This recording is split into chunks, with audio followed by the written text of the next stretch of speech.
अगर आप उडुपी आते हो तो ये दो जगह जो मैं आज आपको इस वीडियो में बताऊंगा, ये यहाँ की मस्ट विजिट प्लेसेस के लिस्ट में डाल देना। यहाँ पहुँचने के लिए मैंने रिक्शा लिया।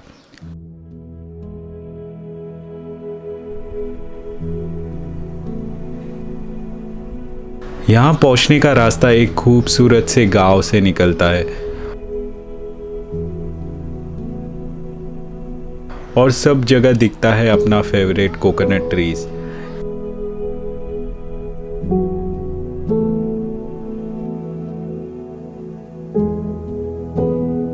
ये विलेज मोस्टली फिशरमैन विलेज है। इसकी खासियत जो मुझे लगी वो है यहाँ का बैक वाटर्स। अब इतनी खूबसूरत से जगह से गुजर रहे हो और रिक्शा इतने तेज से चल रही हो, ये मुझसे देखा नहीं गया। और एक स्पॉट पे मैंने ड्राइवर जी से कहा 1 मिनट रुकने के लिए।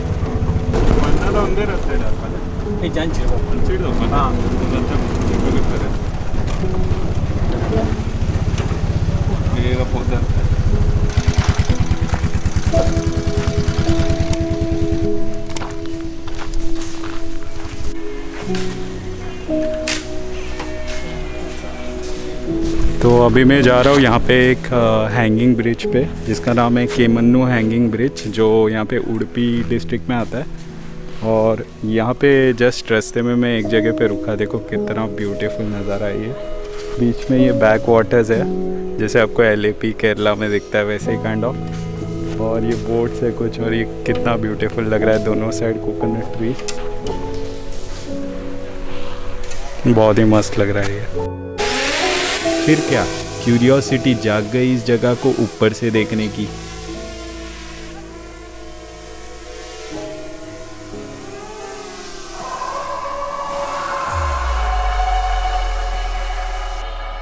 तो देख लो कैसे दिखता है ये ऊपर से।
रिक्शा ड्राइवर को बोले हुए 1 मिनट कब 20 मिनट में बदल गया पता ही नहीं चला।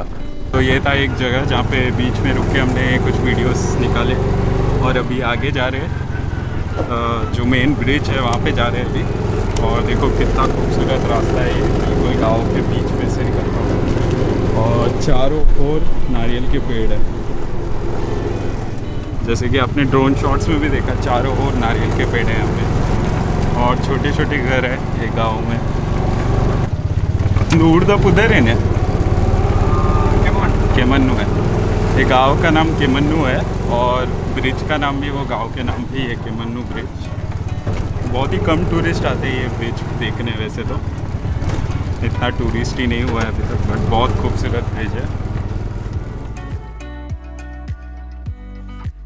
तो अभी मैं पहुंच गया यहाँ पर केमन्नू ब्रिज में। तो ये जस्ट एंट्री पॉइंट है ब्रिज का।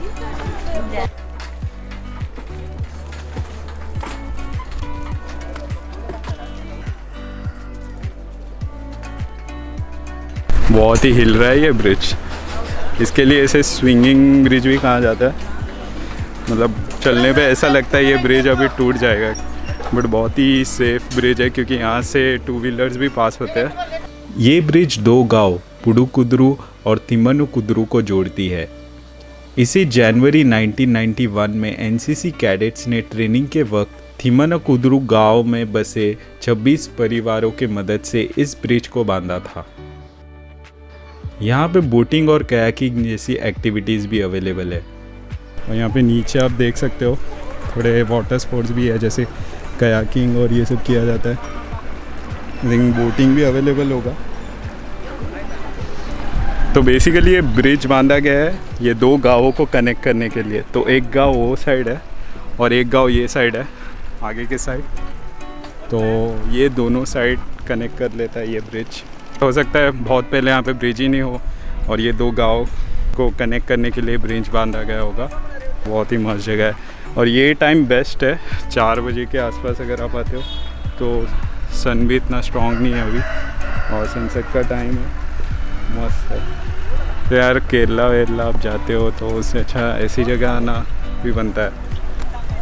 यहाँ पे भी अगर टूरिज़्म में ध्यान देंगे तो आई थिंक केरला में जैसे बैक वाटर्स है वैसे बना सकते हैं इसे पूरा, तब इतना खूबसूरत है। ये देखो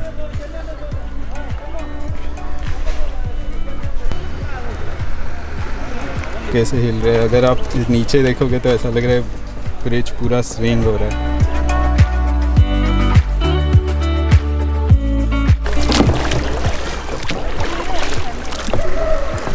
तो ये अगर देखोगे एक छोटे छोटे ब्लॉक से बना हुआ गया है ये ब्रिज पूरा।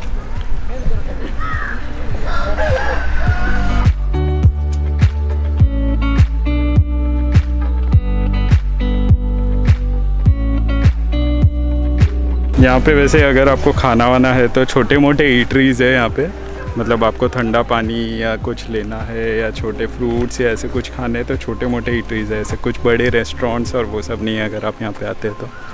और वैसे तो ये पूरा आप देखोगे पीछे एक गांव है और ये गांव को जॉइन किया है ये ब्रिज के थ्रू। और अगर ये ब्रिज नहीं होता तो शायद ये दो गांव को तो शायद बहुत ही घूम के जाना पड़ता, बट ये ब्रिज की वजह से इनका काम ईजी हो गया है।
रिक्शा ड्राइवर ने बताया था 25 मिनट में वापस आने के लिए और हमें हो गए थे 45 मिनट यहाँ।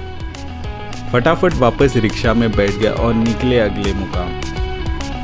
ये वो जगह है जिसको मैं कब से देखना चाह रहा था। अब लग रहा था कि ये बहुत ही जल्द मैं इसे नज़दीक से देख लूँगा। तो ये जगह का नाम है डेल्टा बीच या कोडी बेंगरे बीच। ये लोकेटेड है कर्नाटका के एक छोटे गांव में जिसका नाम कोडी बेंगरे है। ये जगह इतना खूबसूरत इसलिए है क्योंकि इस जगह पे स्वर्णा नदी मिलती है अरब सागर से और इनका मीटिंग पॉइंट आप क्लियरली देख सकते हो। मतलब समझे, इस गांव के लेफ्ट साइड में अरब सागर और राइट साइड पे बैक वाटर्स और बीच में ये नारियल के पेड़ों से छिपा हुआ खूबसूरत सा ये गांव। रिक्शा ड्राइवर से पता चला कि यहाँ बैक वाटर्स में कुछ हाउस बोट्स भी अवेलेबल है जिसकी बुकिंग ऑनलाइन कर सकते हैं।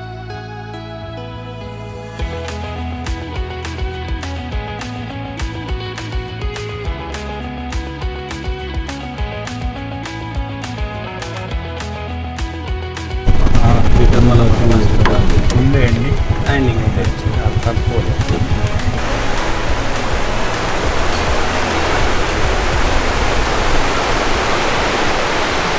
तो अभी मैं पहुंच गया हूँ कोडी बेंगेरे बीच या डेल्टा बीच भी इसे कहा जाता है। ये जो पॉइंट है यहाँ पे ये मीटिंग पॉइंट है। ये आप देखोगे जो बीच में हम रोड से आए वो गांव का रोड है जो ये बीच तक आता है, और इसके वो साइड बैक वाटर्स है, और ये जो है यहाँ पे अरेबियन सी है। और यहाँ पे जो ये दिख रहा है ये मीटिंग पॉइंट है। यहाँ पे जो ये सी का पानी है और बैक वाटर्स का पानी है, दोनों मिल रहे हैं एक दूसरे से। बहुत ही खूबसूरत नज़ारा है ये सनसेट का। ये देखिए,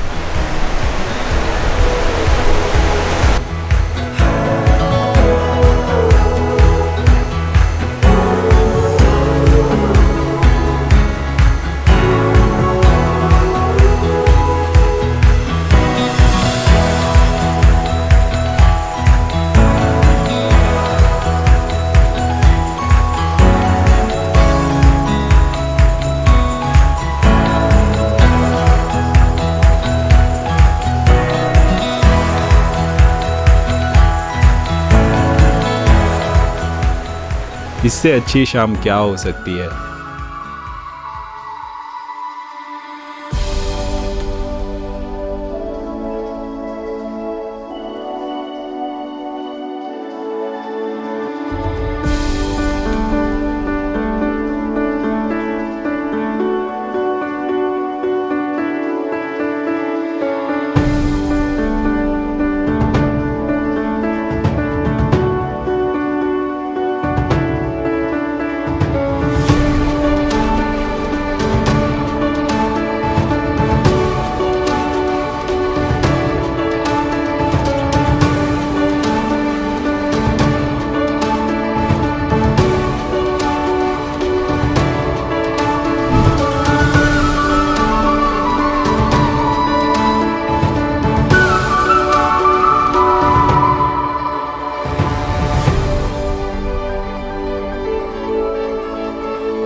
आज लगता है फुल मून भी है, तो मून ऑलमोस्ट फुल है। तो ये है वो मीटिंग पॉइंट जहाँ पे सी और बैक वाटर्स मिल रहा है। और अगर आपको हाउस बोट की ज़रूरत है तो हाउस बोट भी अवेलेबल है। वो वहाँ पे एक हाउस बोट है। यहाँ पे कुछ 2 या 3 ही हाउस बोट है। एक का नाम तिरुमला है, जैसे कि मैंने ऑटो रिक्शा ड्राइवर से जाना, और कुछ 1 या 2 ही हाउस बोट्स है। इतने नहीं है जितने केरला में एलएपी या कोई और लोकेशन में आपको दिखता होगा। बट हाँ, आप ऑनलाइन भी शायद बुक कर सकते हो, तो क्योंकि उनका वेबसाइट भी है, तो ऑनलाइन बुक करके भी आप आ सकते हो यहाँ पे। कितना खूबसूरत लग रहा है ये। कलर्स कितने चेंज हो गए सनसेट होने के बाद, एकदम रेड हो गया है अभी कलर। बहुत ही पीसफुल बीच है, ज़्यादा क्राउडेड नहीं है। आज सैटरडे है, उसके फिल आज कम क्राउड है, बट आई गेस संडे को थोड़ा रहेगा ज़्यादा क्राउड यहाँ पे। और अभी कोरोना के बाद वैसे ही कम लोग आ रहे, तो इतना क्राउडेड नहीं है अभी। और मैं जो इसके पहले ब्रिज पे गया था, वहाँ पे मैंने एक लोकल अंकल से पूछा, तो उन्होंने बताया कि अब कोरोना के बाद ज़्यादा क्राउड आ रहा है। इनफैक्ट वहाँ पे ब्रिज पे पहले इतने टूरिस्ट नहीं आते। मुझे कुछ अराउंड 280 रुपीज़ हुए रिक्शा का फेयर, और अभी मैंने वो रिक्शा छोड़ दिया। अभी देखते हैं यहाँ से रिक्शा मिलेगा कि नहीं। ये थोड़ा अंदर के साइड है, थोड़ा रिमोट एरिया है, विलेज के साइड है, तो देखते हैं मिलता है कि नहीं रिक्शा। तो थोड़ी देर बीच में घूम लिया और एक मस्त सा सनसेट देखा। तो अब अंधेरा हो रहा है और वापस निकल रहा हूँ। होपफुली आपको ये मेरा आज का पूरा दिन और ये जो जगह मैंने एक्सप्लोर की वो पसंद आए। तो मिलते हैं अगले व्लॉग में एक नई जगह। Till then, bye from Udupi. वापस आते वक्त कोई रिक्शा तो अवेलेबल नहीं था, पर थोड़े चलने के बाद पता चला कि आगे एक बस स्टैंड है जहाँ से बसेस मिल जाते हैं। फाइनली एक बस मिल गया है। बहुत चलने के बाद मिला है, क्योंकि जो कॉर्नर है जहाँ पे डेल्टा बीच जिसे कहते हैं, वहाँ तक बस नहीं आता है। बट आप चल के आओगे ऑलमोस्ट 400 मीटर्स में, आपको लेफ़्ट साइड में एक बूढ़ी बेंगरे होटल बोल के मिलेगा। उसके अंदर गली जाती है, वहाँ पे ही बस रुकता है सब आके। तो अभी बस मिला है, मुझे तो लगा ऑटो तो मिला ही नहीं, वहाँ पे एक भी ऑटो नहीं था। तो अगर आप यहाँ पे आते हो तो अपने व्हीकल है तो आइए, या तो अगर ऑटो रिज़र्व करके जाते हो, वेट करवा के जाते हो ऑटो, तो ठीक है, नहीं तो फिर आपको यहाँ पे आके बस पकड़ना पड़ेगा।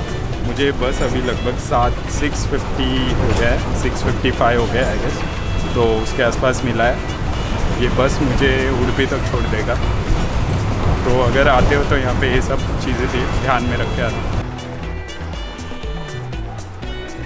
तो मैं अभी आया हूँ एक रेस्टोरेंट में जिसका नाम संगम रेस्टोरेंट है। यहीं पे संताकेटे बोल के एक जगह है जहाँ पे मैं अभी खाने आया हूँ, और मंगाया पनीर हांडी और रोटी भी खा रहे। उम्मीद है आपको ये ब्लॉग पसंद आया। मिलते हैं अगले व्लॉग में एक अनोखे आइलैंड में जहां पहुंचना पड़ता है बोट से। कहा जाता है कि ये बहुत पहले मडागास्कर आइलैंड का ही पार्ट रहा करता था, बहुत सालों पहले। सब्सक्राइब करना मत भूलिए ताकि आप मेरे वर्चुअल ट्रैवल एंजॉय करते रहें।